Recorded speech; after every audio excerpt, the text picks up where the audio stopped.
Hello guys, welcome back to another video. ആദ്യം തന്നെ ഒരു ഡിസ്ക്ലൈമർ പറയാനുള്ള, ഈ വീഡിയോയിൽ ഞാൻ പറയാൻ പോകുന്ന കംപ്ലീറ്റ് കാര്യങ്ങൾ ഇന്റർനെറ്റിൽ അവൈലബിൾ ആയതും അതുപോലെ തന്നെ ഇതിന്റെ ലീക്സ്, റൂമേഴ്സ്, 2 ട്രെയിലർ ഇറങ്ങിയിട്ടുണ്ട്. മൊത്തത്തിൽ ഗെയിമിംഗ് വേൾഡ് തന്നെ ഈ ഗെയിമിന്റെ മേലിൽ വിലയിരുത്തപ്പെടുന്ന കാര്യങ്ങൾ മാത്രമാണ് നമ്മൾ ഈ വീഡിയോയിൽ പറഞ്ഞു പോകുന്നത്. ഒബ്വിയസ്ലി എന്റെ ഊഹം ശരിയാണെങ്കിൽ നമ്മൾ ഈ പറയുന്നത് ഒന്നും തന്നെ റോക്സ്റ്റാറിന്റെ ഗെയിംസ് ഫോളോ ചെയ്യുന്നവർക്ക് ആർക്കും പുത്തിരിയായിട്ടുള്ള കാര്യങ്ങളായിരിക്കത്തില്ല. ഓൾറെഡി അവരുടെ കുറെ ഗെയിംസുകളിൽ ഫോളോ അപ്പ് ചെയ്ത് വരുന്ന കാര്യങ്ങളൊക്കെ തന്നെ ആയിരിക്കും GTA 6 ഉണ്ടാവുക. സോ എനിവേ, ഈ വർഷം വേൾഡിൽ തന്നെ ഏറ്റവും വലിയ ബിഗ്ഗസ്റ്റ് റിലീസുകളിൽ ഒന്നായി കൺസിഡർ ചെയ്യുന്ന GTA 6 എന്ന ഗെയിമിനെ പറ്റിയാണ് നമ്മൾ ഇന്ന് വീഡിയോയിൽ പറയാൻ പോകുന്നത്. ആക്ച്വലി റോക്സ്റ്റാറിന്റെ ബാനറിൽ വരുന്ന ഈ ഒരു ഗെയിമിനെ എന്തുകൊണ്ടായിരിക്കും ലോകം ബിഗ്ഗസ്റ്റ് എന്റർടൈൻമെന്റ് പ്രോജക്റ്റ് ആയി കൺസിഡർ ചെയ്യുന്നത്? റിപ്പോർട്ട്സുകൾ പ്രകാരം ഈ പ്രോജക്റ്റിന്റെ ടോട്ടൽ ഇൻവെസ്റ്റ്മെന്റ് $2 ബില്യൺ വരെയാണ്. ഒരു ഗെയിമിന് ഇത്രയും വലിയ ബഡ്ജറ്റ് എന്തിന്? ബുർജ് ഖലീഫ ബിൽഡ് ചെയ്യാൻ $1.5 ബില്യൺ ആണ്. എന്തിന്? ഇന്ത്യയുടെ പ്രൈഡായ മംഗൾയാൻ മിഷന് വരെ $74 മില്യൺ ആയിട്ടുള്ളൂ. അങ്ങനെ വലിയ പല സ്പേസ് മിഷനുകൾക്ക് പോലും $1 ബില്യൺ, $1.5 ബില്യൺ വരെയൊക്കെയാണ് ആവുന്നത്. അപ്പോഴാണ് ഒരു ഗെയിമിന് $1 ബില്യൺ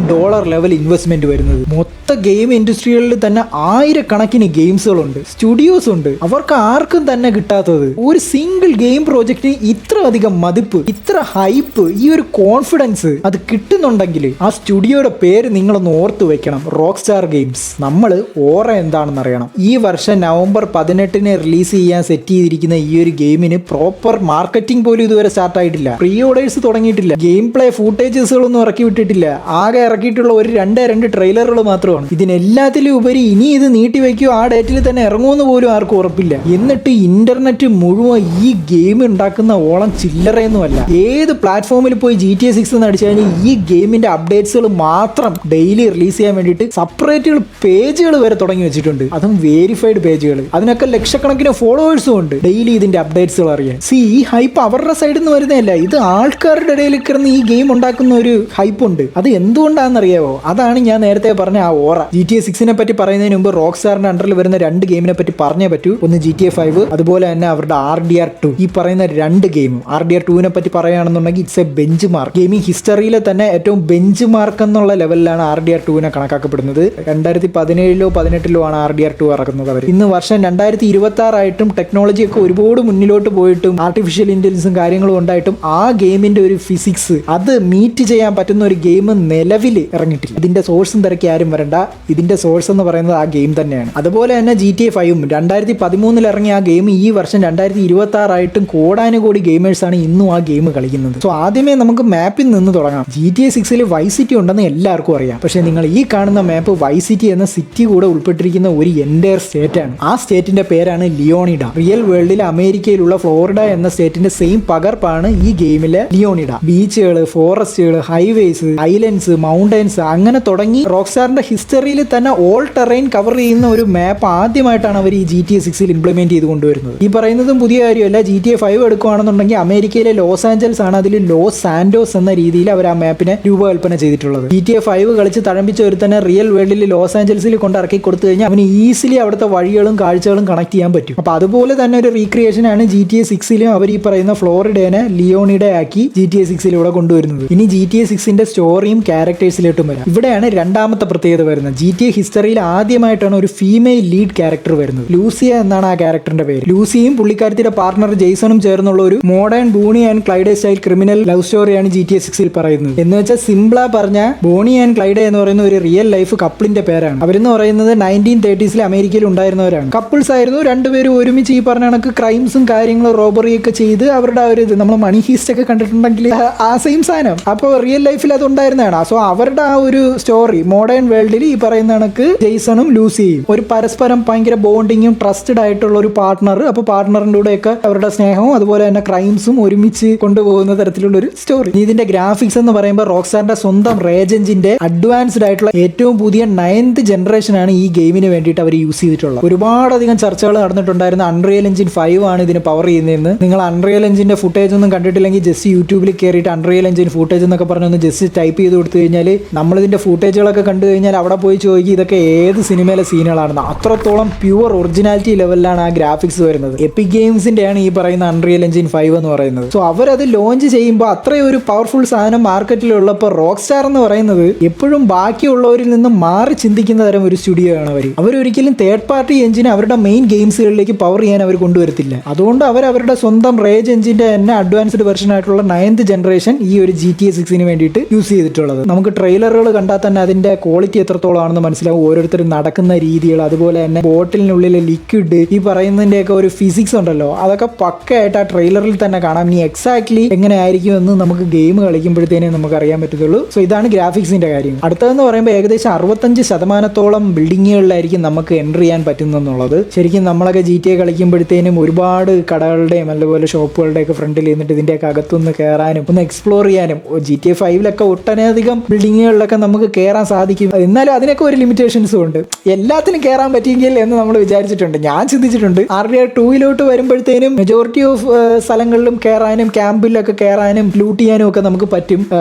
GTA 6 വരുമ്പോഴും നമുക്ക് എന്തായാലും അങ്ങനെ ഒരു 65% ബിൽഡിങ്ങുകളിൽ എൻട്രൻസ് ചെയ്യാൻ പറ്റും എന്ന് പറയപ്പെടുന്നുണ്ട്. രണ്ടാമത്തേന്ന് പറയുമ്പോൾ റിയാലിസ്റ്റിക് ബോഡി ഫിസിക്സ്. ഇതും പുതിയ കാര്യമൊന്നുമല്ല, ഓൾറെഡി അവരുടെ GTA San Andreasൽ അത് ഉണ്ടായിരുന്നതാണ്. പിന്നെ GTA 5 വന്നപ്പോൾ അതെടുത്ത് കളഞ്ഞു. അതായത് നമ്മൾ ഒരുപാട് ജങ്ക് ഫുഡ് കൺസ്യൂം ചെയ്ത് കഴിഞ്ഞാൽ നമ്മൾ വണ്ണം വയ്ക്കും. അതുപോലെ തന്നെ നമ്മൾ ജിമ്മിൽ പോയി വർക്കൗട്ട് ഒക്കെ എടുത്തു കഴിഞ്ഞാൽ നമ്മൾ നല്ല മസ്കുലർ ബോഡി കണക്ക് നമുക്ക് മെയിൻറ്റെയിൻ ചെയ്യാൻ പറ്റും. ആ ലെവലിൽ ഒരു ബോഡി ട്രാൻസ്ഫോർമേഷനും കാര്യങ്ങളും ഒക്കെ ഇതിൽ ഉണ്ടാവും എന്തായാലും. അതും നൈസായിരിക്കും. സോ അടുത്തതാണ് ഇൻ ഗെയിം സോഷ്യൽ മീഡിയ. ഇതാണ് ശരിക്കും ഒരുപാട് പേര് ഇത് ഉള്ളതാണോ, ഇത് തള്ളിമറിക്കുന്നതാണെന്നൊക്കെ പറഞ്ഞ് എല്ലാവരും മിക്കവരും പറയുന്ന കാര്യം. ഇത് അവരുടെ മുന്നേ ഗെയിംസുകളിലൊന്നും ഉള്ള കാര്യമല്ല. ബട്ട് ഇത് ട്രെയിലറിൽ അവർ വെളിപ്പെടുത്തുന്ന ഒരു കാര്യമാണ്. ട്രെയിലറിൽ ഈ പറയുന്ന സംഭവം ഉണ്ട്. അതിൻ്റെ അടിസ്ഥാനത്തിലാണ് ഇത് ഉണ്ടാവും എന്നെല്ലാവരും പറയുന്നത്. എനിക്കും ഉണ്ടാവും എന്ന് തന്നെയാണ് തോന്നുന്നത്. കാരണം ഗെയിമിൽ ഇൻഫ്ലുവൻസേഴ്സ് ഉണ്ടാവും. അതുപോലെ തന്നെ ഗെയിമിനകത്തൊരു എല്ലാവർക്കും ഫോണിൽ സോഷ്യൽ മീഡിയ ആക്സസ് ചെയ്യാൻ പറ്റുമായിരിക്കും, കോണ്ടന്റ് ക്രിയേറ്റ് ചെയ്യാനും പറ്റുമായിരിക്കും. അതിൻ്റെ സാധ്യതകളായിട്ട് കരുതപ്പെടുന്നതെന്ന് പറഞ്ഞാൽ നമ്മൾ എന്തെങ്കിലും ക്രൈംസും കാര്യങ്ങളൊക്കെ ചെയ്തു കഴിഞ്ഞാൽ ഈ NPCകൾ അത് വീഡിയോ പിടിക്കുകയും സോഷ്യൽ മീഡിയയിൽ ഇടാനും വൈറലാകാനുമുള്ള ചാൻസസുകൾ കാണും എന്നൊക്കെ തരത്തിലുള്ള ഒരു രീതിയാണ്. നമുക്കറിയാലോ ഇൻ ഗെയിം സോഷ്യൽ മീഡിയ ഉണ്ടാവും എന്ന് പറയുമ്പോൾ നമുക്ക് ചിന്തിച്ചാൽ തന്നെ അതൊക്കെ മനസ്സിലാവുന്നതല്ലേ. നമ്മൾ റിയൽ വേൾഡിൽ സോഷ്യൽ മീഡിയ ഉണ്ടെങ്കിൽ എന്തൊക്കെയാണ് നടക്കുന്നത്, സെയിം കാര്യങ്ങൾ ഈ പറയുന്ന ഗെയിമിലും ഉണ്ടാവാൻ സാധ്യതയുണ്ടായിരിക്കും. ഇതിൻ്റെ ഒരു വേറൊരു വെർഷൻ RDR 2 അതായത് RDR 2 നമ്മൾ എന്തെങ്കിലും കാര്യങ്ങളിൽ ക്രൈം ചെയ്ത് കഴിഞ്ഞാൽ ഫസ്റ്റ്, ഇത് ഞാൻ ശരിക്കും വേറെ സെക്ഷനിൽ പറയേണ്ടതാണ്, എന്നാലും ഞാൻ പറയാം. നമുക്ക് ആദ്യമേ സ്റ്റാർ അല്ല, അതായത് പോലീസ് അല്ല വരുന്നത്. ശരിക്കും റിയൽ വേൾഡിലെ പോലെ നമ്മളൊരു ക്രൈം ചെയ്ത് കഴിഞ്ഞാൽ ഇതിന് ആദ്യം വിറ്റ്നസ് ആണ് ഉണ്ടാകുന്നത് അല്ലേ. സെയിം പ്രൊസീജിയറാണ് RDR 2 ഫോളോ ചെയ്യുന്നത്. നമ്മളൊരു ക്രൈം ചെയ്ത് കഴിഞ്ഞാൽ ആദ്യം വിറ്റ്നസ് ഉണ്ടാവും. വിറ്റ്നസ് ഉണ്ടായി കഴിഞ്ഞാൽ അപ്പോഴേ മേളിൽ എഴുതി കാണിക്കും നിങ്ങൾ ചെയ്ത ഈ ഒരു പ്രവൃത്തി വേറൊരാൾ കണ്ടിട്ടുണ്ട്. ഉടനെ ആ ആളെ നമ്മൾ ബ്ലോക്ക് ചെയ്യുക അല്ലെങ്കിൽ ആ ആളെ തട്ടണം, നമ്മൾ മനസ്സിലാവുന്നുണ്ടോ. അപ്പൊ ആ ഒരു കാര്യങ്ങളൊക്കെ തന്നെയായിരിക്കും ഇതിൽ. ഈ പറഞ്ഞ സോഷ്യൽ മീഡിയയും കൂടെ അതിന്റെ ഇടയ്ക്ക് ഉണ്ടെങ്കിൽ ഓൺലൈനിൽ വീഡിയോ വിളിച്ചിട്ടെന്ന് വന്നുകൂടെ, വേണമെങ്കിൽ അവർക്ക് ഇതൊക്കെ ചെയ്യാം. അവര് ട്രെയിലറിലെ സാധനം ഞാൻ പറഞ്ഞില്ലേ ഇത് ഉണ്ട്. അപ്പൊ ഇതുണ്ടെങ്കിൽ എന്തായാലും അതിന്റെ സാധ്യതകളും ഒരുപാടായിരിക്കും. അടുത്തതെന്ന് പറയുമ്പോൾ NPCകൾ എന്ന് പറയുമ്പോഴത്തേന് ഇനി പഴയ പോലെ ആയിരിക്കത്തില്ല. ഈ NPC ഒക്കെ ഒരു പ്രത്യേകതയുണ്ട്, ഇതിനകത്ത് ആർട്ടിഫിഷ്യൽ ഇന്റലിജൻസ് കുത്തിക്കേറ്റിട്ടുണ്ട്. പക്ഷെ ആ കാര്യത്തിൽ എനിക്ക് ഉറപ്പുള്ളതായിരുന്നു അവരത് കൊണ്ടുവരുന്നു. കാരണം ഇപ്പൊ മൊത്തം AI കാലമല്ലേ, അവർ ഈ ഗെയിമിൽ അത് കൊണ്ടുവന്നു കഴിഞ്ഞാൽ അവർക്ക് ഇനി ഇത് വെച്ച് കുറെ വർഷം ഓടിക്കാനുള്ളതാണ്. അപ്പൊ അവർ AI ടെക്നോളജികൾ എന്തായാലും ഈ സാധനത്തിൽ കൊണ്ടുവരും. അത് ഈ പറയുന്ന RDR 2 എടുത്തു കഴിഞ്ഞാൽ നമ്മൾ ആൾക്കാരോട് ഇന്ററാക്ട് ചെയ്യുന്ന രീതിയൊക്കെ ഭയങ്കര നെക്സ്റ്റ് ലെവലായിട്ടാണ്. ചുമ്മാ പഴയ ഈവൻ GTA 5 പോലെയല്ല RDR 2 വരും. RDR 2 NPCകൾ എന്ന് പറയുമ്പോൾ കുറച്ചും കൂടെയൊക്കെ നെക്സ്റ്റ് ലെവലാണ്, കുറച്ചും കൂടെയൊക്കെ ചിന്തിച്ച് എന്തെങ്കിലും കാര്യങ്ങൾ ചെയ്യുന്നത് തരത്തിലുള്ള ഇതൊക്കെയാണ്. അപ്പം ഇതിൽ ആർട്ടിഫിഷ്യൽ ഇൻ്റലിജൻസും കൂടെ കൊണ്ടുവരുമ്പം അത് വേറെ ലെവലായിരിക്കും, അത് വമ്പം പൊളിയായിരിക്കും. പക്ഷേ സോ ഇതിലേക്ക് വരുമ്പോഴത്തേനും ഇവിടെ NPCക്ക് മെമ്മറി ഉണ്ടായിരിക്കും. അവർ നമ്മളെ എപ്പോഴും ഓർത്തിരിക്കുകയും നമ്മുടെ ഫേസ് ഓർമ്മിച്ച് വെച്ചേക്കുകയും നമ്മൾ എപ്പോഴെങ്കിലുമൊക്കെ അവരുമായിട്ട് ഇൻട്രാക്ട് ചെയ്തിട്ടുണ്ടെങ്കിൽ അല്ലെങ്കിൽ നമ്മൾ അവനുമായിട്ട് എന്തെങ്കിലും പ്രശ്നങ്ങൾ ഉണ്ടാക്കിയിട്ടുണ്ടെങ്കിൽ പിന്നെ നമ്മളെ എന്തെങ്കിലും ഒരു കാലത്ത് അവൻ കണ്ടു കഴിഞ്ഞാൽ അവൻ നമ്മൾ ഐഡന്റിഫൈ ചെയ്യുകയും വിളിച്ച് വേണം ഈ പോലീസിനെ അറിയിക്കുകയും ചെയ്യും. അപ്പോൾ ആ തലത്തിലോട്ടൊക്കെ പോസിബിലിറ്റീസ് ഉണ്ട് അതിന്. ഇപ്പോൾ ഞാൻ നേരത്തെ പറഞ്ഞ RDR 2 പോലും നമ്മൾ വിറ്റ്നസ് ഉണ്ടായിക്കഴിഞ്ഞാൽ ആ വിറ്റ്നസ് ചെയ്യുന്ന എന്താണെന്ന് വെച്ചാൽ അവൻ ഓടിപ്പോയി ചീഫിൻ്റെ അടുത്ത് പറയുകയാണ് ചെയ്യുന്നത്. അതായത് പോലീസ് സ്റ്റേഷൻ ഉണ്ട് അവിടോട്ട് ഓടിപ്പോയി അവിടെ റിപ്പോർട്ട് ചെയ്യുന്നതാണ്. അവർ റിപ്പോർട്ട് ചെയ്യുന്നതിന് മുന്നേ നമ്മൾ അവനെ ബ്ലോക്ക് ചെയ്യുക, വല്ല കയറങ്ങാനായിട്ട് കെട്ടി വെക്കുക, അങ്ങനെയൊക്കെ നമുക്ക് RDR 2 ചെയ്ത് വെക്കാൻ പറ്റും. ഞാൻ പറഞ്ഞില്ലേ ഇതൊന്നും തള്ളല്ല, ഇതൊക്കെ അവർ ഓൾറെഡി ഉള്ള ഗെയിമുകളിൽ ഫോളോ അപ്പ് ചെയ്ത് വരുന്ന സാധനമാണ്. റോക്സ്റ്റാറിനെ സംബന്ധിച്ച് അവരത് ഈ കാലഘട്ടത്തിലേക്ക് ഇപ്പോൾ ഉള്ള ടെക്നോളജിയും കൂടെ അവരുടെ കയ്യിലുണ്ടെങ്കിൽ, അവർക്ക് ഇത്രയും ബഡ്ജറ്റ് അവരുടെ കയ്യിലുണ്ടെങ്കിൽ അവർക്ക് ഇതൊക്കെ പുഷ്പം പോലെ ഹാൻഡിൽ ചെയ്യാവുന്നേ ഉള്ളൂ. അവരെ കൊണ്ട് പറ്റാത്ത കാര്യങ്ങളൊന്നും അല്ല ഇതൊന്നും. അതുപോലെ തന്നെ റിയാലിസ്റ്റിക് പോലീസ് പ്രൊസീജിയേഴ്സ്, അത് നേരത്തെ പറഞ്ഞ പോലെ തന്നെ GTA 5 എന്നൊക്കെ പറഞ്ഞു കഴിഞ്ഞാൽ നമ്മൾ എവിടെയെങ്കിലും പോയി ഒരു എന്തെങ്കിലും വണ്ടിയൊക്കെ ഇടിച്ചു കഴിഞ്ഞാൽ അല്ലെങ്കിൽ ഒരുത്തനെയൊക്കെ പോയി ഇടിച്ചു കഴിഞ്ഞാൽ പെട്ടെന്ന് എവിടെന്നോ ഒരു സ്റ്റാർ പെട്ടെന്ന് പ്രത്യക്ഷപ്പെടും. പോലീസൊക്കെ എവിടെന്നോ വരും, നമ്മളെ എടുത്തിട്ട് കുടയും നമ്മളെ ഫോളോ ചെയ്യും കാര്യങ്ങൾ. കറക്റ്റ് എങ്ങനെയാണോ ഒരു ക്രൈം നടന്ന അതിന്റെ ഇൻവെസ്റ്റിഗേഷൻ പ്രൊസീജിയർ ആ ലെവൽ തന്നെയായിരിക്കും ഇതിലും. അതുപോലെ തന്നെ പോലീസിന് ഈ പറഞ്ഞ കണക്ക് K9 യൂണിറ്റ് യൂണിറ്റ്സ്, ഡോഗുകളൊക്കെ കാണുമെന്നൊക്കെ പറയപ്പെടുന്നുണ്ട്. അപ്പോൾ അതൊക്കെ എത്രത്തോളം കിടിലമായിരിക്കും, അതൊക്കെ എങ്ങനെയായിരിക്കും എന്ന് ഒരു ഐഡിയ ഇല്ല. അപ്പോൾ ആ കാര്യത്തിൽ ഈ പറഞ്ഞ കണക്ക് പോലീസ് ഡോഗ്സ് ഒക്കെ ഉണ്ടാവുമെന്ന് ചോദിച്ചു കഴിഞ്ഞാൽ അതും നമുക്ക് എങ്ങനെ പറയാൻ പറ്റും അവരെ കൊണ്ട് അത് സാധിക്കൂലെന്ന്? വേണമെങ്കിൽ അവർക്ക് അതിൽ ആഡ് ചെയ്യാനൊക്കെ പറ്റും. എന്തില്ലാത്തത് അവർക്കെന്ത് പറ്റാത്തത്? എഗെയിൻ എല്ലാവരും ഈ GTA 5 എന്തിനാ പിടിക്കുന്നത്? RDR 2 അതിനകത്ത് എന്തൊക്കെ കാര്യങ്ങളാണ് ഉള്ളതെന്ന് അറിയാമോ? അതിനെ കുറച്ചും കൂടെ അഡ്വാൻസ്ഡ് ആക്കി അവർക്ക് ഇത് കൊണ്ടുവരാമെന്നല്ലേ ഉള്ളൂ. ഞാനൊരു ഷോർട്സ് ഇട്ടിട്ടുണ്ടായിരുന്നു മുന്നേ. അയ്യോ അതിനെനിക്ക് എന്തോരം പൊങ്കാലയാണെന്ന്. ഇതിൻ്റെയൊക്കെ സോഴ്സ് എവിടെ? നീ GTA റോക്സ്റ്റാറിൻ്റെ അവിടെ നിന്ന് വരുന്നവനാണോ നീ?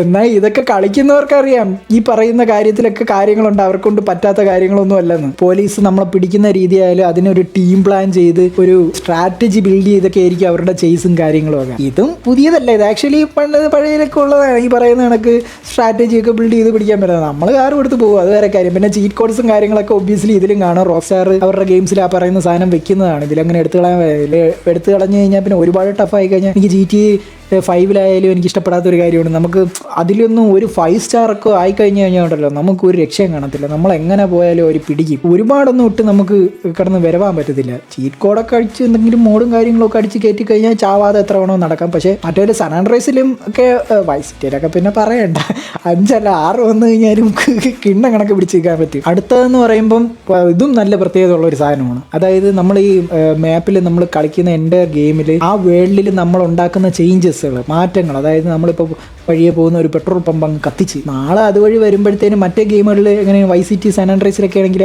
ഒരു 5 മിനിറ്റ് ഒരു കാർ എടുത്ത് റൗണ്ട് അടിച്ച് തിരിച്ച് വരുമ്പം വീണ്ടും ആ പോലീസ് സ്റ്റേഷൻ പഴയ ഗതിക്കിരി, അല്ല പോലീസ് സ്റ്റേഷൻ അല്ലല്ലോ പെട്രോൾ സ്റ്റേഷൻ പഴയ ഗതിക്കിരിക്കുന്നതാണ്. പക്ഷെ അതെന്തോ നടക്കേ, അത് കൊള്ളത്തില്ലല്ലോ. അപ്പോൾ ഇവിടെ എന്ന് പറയുമ്പോഴത്തേനും നമ്മൾ ഈ പറയുന്ന എന്തെങ്കിലും നമ്മൾ ഈ വേൾഡിൽ നമ്മൾ ഈ കളിക്കുന്ന ഈ വിർച്വൽ വേൾഡിൽ നമ്മളതായിട്ടുള്ള രീതിയിൽ ഉണ്ടാക്കുന്ന മാറ്റങ്ങൾ കാലങ്ങളോളം അവിടെ നിലനിൽക്കുകയും അത് ഡേ ബൈ ഡേ അത് റിക്കവർ ആവുന്നത് നമുക്ക് കാണാൻ പറ്റും എന്നുള്ളതാണ്. എന്തെങ്കിലും തരത്തിൽ നമ്മൾ ചേഞ്ചസ് അവിടെ ഉണ്ടാക്കുന്നു, ആ ചേഞ്ചസ് ഒക്കെ ആ വേൾഡിൽ നിലനിൽക്കുകയും അത് ഗ്രാജുവലി റിക്കവറായി വരുന്നത് നമുക്ക് കാണാനും കഴിയും. ഇതൊക്കെ കിടിലൊരുക്കും.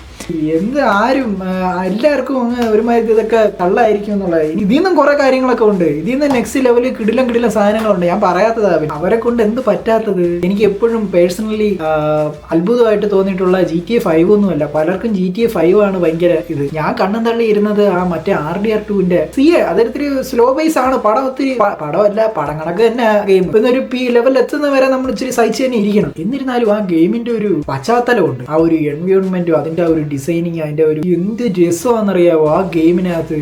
അത് ചെയ്തു വെച്ചാൽ അവർക്കാണോ അതോ ആ ഇതിന്റെ ഈ ഇതിന്റെ ബഡ്ജറ്റ് എത്രയെന്ന് പറയുന്നത് 2 ബില്യൺ, 500-600 മില്യൺ മാത്രമേ ഉണ്ട് ആ ഗെയിം അവർക്ക് 2017 സെറ്റ് ചെയ്തെടുക്കാൻ. ആ കണക്കിനുള്ള കാണിപ്പവന്മാർ ആ ഗെയിമിൽ കാണിച്ചു വെച്ചെങ്കിൽ ഈ 2020 ഇത് ഇത്രയും കാലയളവിൽ ഇത്രയും ബഡ്ജറ്റ് അവരുടെ കയ്യിൽ വെച്ച് അവർക്ക് എന്തുകൊണ്ട് ഈ പറയുന്ന കണക്ക് 2 തവണ ആ ഗെയിം ഷിഫ്റ്റ് ചെയ്ത് മാറ്റി ആൾക്കാരെ മുഞ്ചിച്ച് ശരി തന്നെ. പക്ഷെ എന്നിരുന്നാലും അവർ ആ ഗെയിമിന് കൊടുക്കുന്ന ഇമ്പോർട്ടൻസ്, നമ്മൾ ഇത്രയും കഷ്ടപ്പെട്ടിട്ടായാലും ആ ഗെയിം ഏറ്റവും പീക്ക് ലെവലിൽ തന്നെ നമ്മളത് കൊണ്ടിറക്കുമെന്ന് അവർ കാണിക്കുന്നവർ. അതുകൊണ്ടാണ് ഒരുപാട് പേര് കുറ്റവും കാര്യങ്ങളും ഒക്കെ പറയാനുണ്ടെങ്കിലും എത്ര വൈകിയായാലും ചിലർ ക്ഷമയോടെ കാത്തിരിക്കുകയും ചെയ്യും. നിങ്ങൾ ഇനിയും നീട്ടിക്കഴിഞ്ഞാലും കാത്തിരിക്കാൻ ആൾക്കാരുണ്ട്. കാരണം എങ്ങനെയെങ്കിലും പറഞ്ഞ എല്ലാ ഗെയിമുകളും ഈ പറഞ്ഞ കണക്കാണ്.